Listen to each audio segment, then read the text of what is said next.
Le grand entretien ce matin, je reçois Hinda Gharbi, directrice générale de Bureau Veritas. Bonjour. Bonjour. Merci beaucoup d'être dans cette matinale de l'économie. Bureau Veritas, le géant de la certification et du contrôle qualité. On va revenir dans un instant sur les résultats. Je voudrais néanmoins commencer par le contexte international. J'aimerais avoir votre sentiment sur cette situation en Iran depuis ces attaques il y a 3 jours. Je rajoute que vous coprésidez aussi le Conseil d'entreprise France-Arabie Saoudite au MEDEF International. Les entreprises ici, les entreprises françaises sont face à une situation d'imprévisibilité en fait. Oui, alors d'abord, Bureau Veritas est très présente comme entreprise au Moyen-Orient. Nous avons 5000 employés et donc on observe cette situation avec beaucoup de vigilance.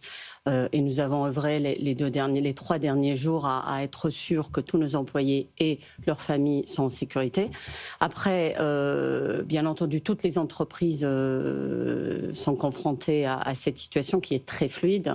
Nous, Bureau Veritas, comme garante de confiance, on est très présents sur place. On travaille avec des entreprises dans tous les secteurs, notamment énergétique, construction et d'autres secteurs.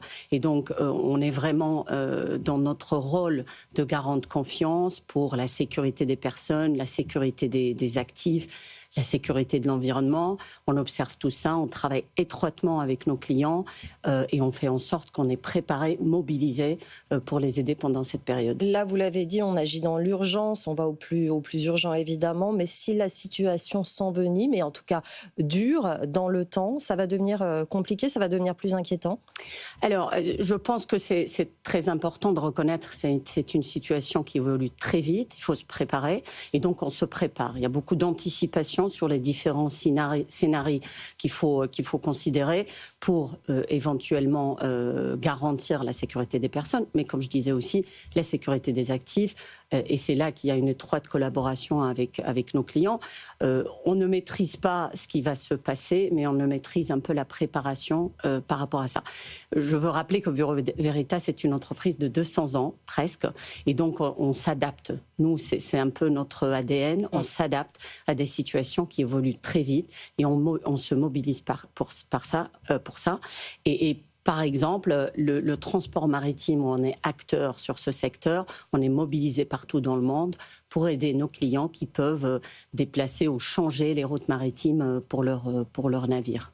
On va revenir évidemment sur les résultats 2025 de Bureau Veritas. Tous les objectifs financiers ont été atteints ou légèrement dépassés. Chiffre d'affaires de près de 6,5 milliards d'euros en hausse de 6,5% sur une base organique. Vous avez fait beaucoup d'acquisitions en 2025. C'est une bonne année? C'est une très bonne année. Hein. On a une croissance la plus dynamique du secteur, à 6,5% que vous avez dit, 0,5% de croissance organique. C'est notre 2e année de mise en œuvre de la stratégie LEAP 28. C'est une stratégie qui œuvre à réorienter notre portefeuille de services vers des segments du marché qui croissent beaucoup plus vite. Et donc, ces acquisitions viennent augmenter nos services, nos prestations par rapport à ce que nos clients demande et par rapport à ces nouveaux marchés. Donc, 2e année très réussie et on contemple une nouvelle année toujours en alignement avec ce qu'on a comme ambition pour notre stratégie. En 2026, il y aura d'autres acquisitions. Quel type d'acquisition vous pouvez faire? Alors, on a un programme d'acquisition ciblé, dite bolt-on. Hein, c'est des petites acquisitions qui nous permettent d'ajouter à notre portefeuille de services ou des fois quand on a des lacunes géographiques. Donc ça, on va continuer et on est très clair sur les secteurs où on veut faire ces acquisitions. Par exemple, les renouvelables. Hein, on est acteur dans les énergies fossiles. Depuis quelques années, on est en train de faire une expansion dans les énergies bas carbone, renouvelables, nucléaires et sur les réseaux, sur les systèmes de stockage. Cyber aussi, la conformité cyber, c'est très important. On est aussi actif sur les activités de construction, notamment d'infrastructures. Pourquoi? Parce que les pays développés modernisent leur infrastructure, les pays émergents construisent de plus en plus et il y a une forte urbanisation qui pousse au développement d'infrastructures. Il faut aussi, vous l'avez dit, propulser la multinationale dans une nouvelle ère portée par le numérique et l'IA. Pour le moment, les entreprises se saisissent un peu prudemment de cette intelligence artificielle. Pour vous, est-ce que cela représente une opportunité ou une menace à court terme ou un peu des deux? Alors, nous, on est plutôt positif sur l'IA dans le sens que c'est une multiplicatrice. L'intelligence artificielle est une multiplicatrice de performance. Pourquoi on dit ça? Parce que l'utilisation de l'IA va nous permettre de transformer nos métiers et vraiment d'aider nos collaborateurs qui sont des sachants, hein, nos collaborateurs, nos inspecteurs, ingénieurs et tous nos spécialistes. C'est des gens qui ont beaucoup de connaissances. On est une entreprise du savoir et donc l'IA va nous aider à les libérer des tâches qui sont plutôt monotones, répétitives, pas forcément très productive. Donc de ce côté-là, je le vois comme une très grosse opportunité. C'est aussi une opportunité parce que l'utilisation de l'IA fait qu'il va falloir construire l'infrastructure digitale du monde. Les centres de données, l'énergie qui va vraiment répondre aux besoins très gourmands, je vais dire, en énergie des centres de données. Donc il y a un cycle de construction de cette infrastructure digitale qui fait que Bureau Veritas et ses services sont très en demande pour accompagner les clients pendant cette phase. Et puis finalement, comme tous nos clients sont en train d'adopter l'IA, il va falloir garantir que cette IA est alignée avec les cadres aussi bien légaux que réglementaires, que c'est aligné avec les attentes des clients de ces mêmes clients à nous, et que ça répond aux valeurs de ces entreprises qui adoptent ces modèles et qui sachent comment ces modèles fonctionnent. Donc nous, on va assurer cette conformité. Pour terminer, je ne peux pas ne pas aborder ce thème de la féminité dans le travail et dans les grandes entreprises. Vous pilotez 84 000 collaborateurs. Vous êtes la 4e femme portée à la tête d'un groupe du CAC 40.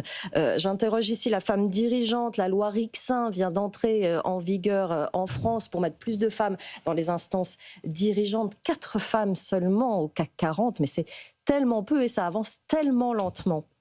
Alors, d'abord, on va avoir une 5e, vous savez bien, qui va arriver à une des autres entreprises au CAC. Écoutez, je pense qu'il y a beaucoup d'efforts. Je pense que la loi Rixain aide justement dans cet effort de multiplication de femmes dans les instances dirigeantes. Bureau Veritas, nous, on a un objectif de 36% d'ici 2028. On est juste en dessous des 30%. On œuvre pour ça. C'est un travail de longue haleine parce qu'il va falloir changer les systèmes d'identification de talents, de promotion, de reconnaissance de ces talents. Il y a beaucoup de travail, donc il y a beaucoup de travail en interne, il y a aussi beaucoup de travail en externe pour développer les compétences. Moi-même, je participe à quelques réseaux. Je le fais parce que je pense qu'on a un vivier de talents féminins incroyable qu'il va falloir le reconnaître et l'aider, un peu de coaching pour avancer. Le coaching, le mentorat. Le mentorat, c'était très important. Absolument. Vous avez quand même un parcours scientifique très international. Vous êtes diplômé en génie électrique, titulaire d'un master en sciences des traitements des signaux. Comment faire aller les filles dans ces mêmes filières? Elles sont terriblement absentes. Je pense qu'il faut continuer à attirer les filles en faisant la promotion de ces métiers. C'est des métiers fascinants d'ingénieurs, de scientifiques. Il faut vraiment éveiller la curiosité qui existe. Alors, je ne suis pas spécialiste de l'éducation, mais je pense qu'il va falloir vraiment se pencher sur l'attractivité de ces métiers et de ces filières. Merci beaucoup, Hinda Gharbi, d'être venue sur le plateau de la matinale de l'économie, directrice générale de Bureau Veritas ce matin dans Good Morning Business. Merci à vous.